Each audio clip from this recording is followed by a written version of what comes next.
Ideological and financial concerns mean there are a lot of things India won't buy from the United States or Europe, leaving Russia as their sole source of weapons. Like a lot of countries, India wants the best weapons it can afford. But ideological and financial concerns mean there are a lot of things it won't buy from the United States or Europe. That pretty much leaves, well, Russia. India has been a big buyer of Russian weapons for 50 years. Those haven't been easy years for New Delhi. India's defense contracts with Russia have consistently suffered delays and cost overruns. And the resulting hardware doesn't always work. Of all India's Russian procurement woes, none speak more to the dysfunctional relationship between the two countries than the saga of INS Vikramaditya. In the early 2000s, India went shopping for a new aircraft carrier. What followed was a military-industrial nightmare. In 1988, the Soviet Union commissioned the aircraft carrier Baku. She and her four sisters of the Kiev class represented a unique Soviet design. The front third resembled a heavy cruiser, with 12 giant SSN-12 anti-ship missiles, up to 192 surface-to-air missiles, and two 100mm deck guns. The remaining two-thirds of the ship was basically an aircraft carrier, with an angled flight deck and a hangar. Baku briefly served in the Soviet Navy until the USSR dissolved in 1991. Russia inherited the vessel, renamed her Admiral Gorshkov, and kept her on the rolls of the new Russian Navy until 1996. After a boiler room explosion, likely due to a lack of maintenance, Admiral Gorshkov went into mothballs. In the early 2000s, India faced a dilemma. The Indian Navy's only carrier INS Virat was set to retire in 2007. Carriers help India assert influence over the Indian Ocean, not to mention their status symbols. New Delhi needed to replace Virat, and fast. India's options were limited. The only countries building carriers at the time, the United States, France and Italy, were building ships too big for India's checkbook. In 2004, India and Russia struck a deal in which India would receive Admiral Gorshkov. The ship herself would be free, but India would pay $974 million to Russia to upgrade her. It was an ambitious project. At 44,500 tons, Admiral Gorshkov was a huge ship. Already more than a decade old, she had spent 8 years languishing in mothballs. Indifference and Russia's harsh winters are unkind to idle ships. Russia would transform the vessel from a helicopter carrier with a partial flight deck to an aircraft carrier with a launch ramp and a flight deck just over 900 feet long. She would be capable of supporting 24 MiG-29K fighters and up to 10 Kamov helicopters. She would have new radars, new boilers for propulsion, new arrestor wires for catching landing aircraft and new deck elevators. All 2,700 rooms and compartments, spread out over 22 decks, would be refurbished and new wiring would be laid throughout the ship. The new carrier would be named Vikramaditya, after an ancient Indian king. A real aircraft carrier for less than $1 billion sounds almost too good to be true. And it was. In 2007, just a year before delivery, it became clear that Russia's Sevmash shipyard couldn't meet the ambitious deadline. Even worse, the yard demanded more than twice as much money, $2.9 billion in total, to complete the job. The cost of sea trials alone, originally $27 million, ballooned to a fantastic $550 million. A year later, with the project still in disarray, Sevmash estimated the carrier to be only 49% complete. Even more galling, one Sevmash executive suggested that India should pay an additional $2 billion, citing a market price of a brand new carrier at between $3 billion and $4 billion. Sevmash specialized in submarine construction and had never worked on an aircraft carrier before.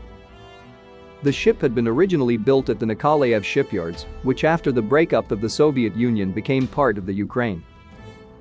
The tooling and specialized equipment used to build Admiral Gorshkov was thousands of miles away and now in a foreign country. Like many contractors, defense or otherwise, Sevmash had its unhappy employer over a barrel.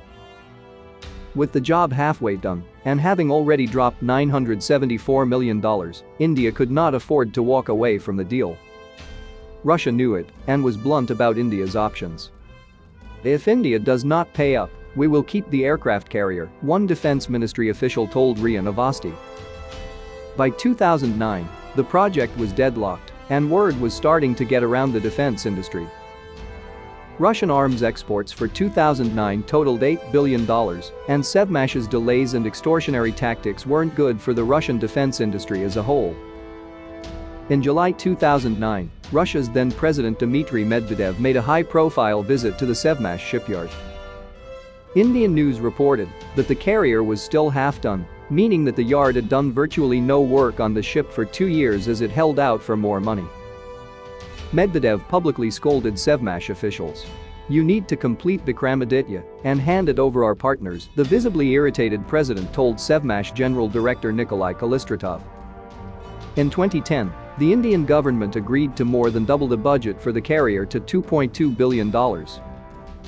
This was less than the $2.9 billion Sevmash demanded, and much less than Sevmash's suggested market price of $4 billion. Suddenly, Sevmash magically started working harder, actually, twice as hard, and finished the other half of the upgrades in only 3 years. Vikramaditya finally entered sea trials in August 2012 and commissioned into the Indian Navy in November 2013. At the commissioning ceremony, Indian Defense Minister Alaska Anthony expressed relief that the ordeal was over, telling the press that there was a time when we thought we would never get her. Now that Vikramaditya is finally in service, India's problems are over, right? Not by a long shot. Incredibly, India has chosen Sevmash to do out-of-warranty work on the ship for the next 20 years. Keeping Vikramaditya supplied with spare parts will be a major task in itself.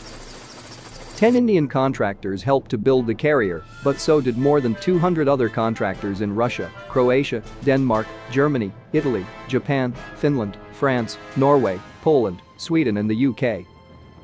Some countries, particularly Japan, were likely unaware they were exporting parts for a foreign weapons system. The ship's boilers, which provide Vikramaditya with power and propulsion, are a long-term concern. All 8 boilers are new. But yard workers discovered defects in them. During her trip from Russia to India, the flat top suffered a boiler breakdown, which Sevmash chalked up to poor-quality Chinese firebricks. China denied ever exporting the firebricks. Finally, Vikramaditya lacks active air defenses. The ship has chaff and flare systems to lure away anti-ship missiles, but she doesn't have any close-in weapon systems like the American Phalanx. India could install local versions of the Russian AK-630 gun system, but missiles will have to wait until the ship is in dry dock again, and that could be up to 3 years from now. In the meantime, Vikramaditya will have to rely on the new Indian air defense destroyer INS Kolkata for protection from aircraft and missiles. As for Sevmash? After the Vikramaditya fiasco, the yard is strangely upbeat about building more carriers and has identified Brazil as a possible buyer. Sevmash wants to build aircraft carriers, said Sergei Novoselov, the yard's deputy general director.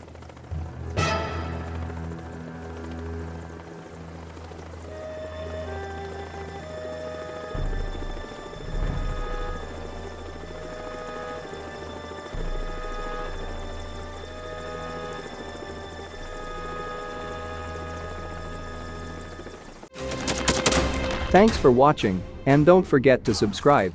Also, if you want to support Warthog Defense, please become our member and get early access to new videos, exclusive members-only videos, and become administrator in comment section.